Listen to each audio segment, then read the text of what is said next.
I don't know what that dream is that you have.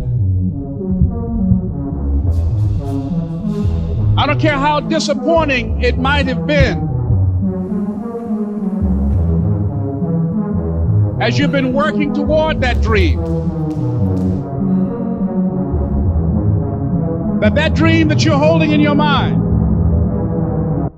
that it's possible.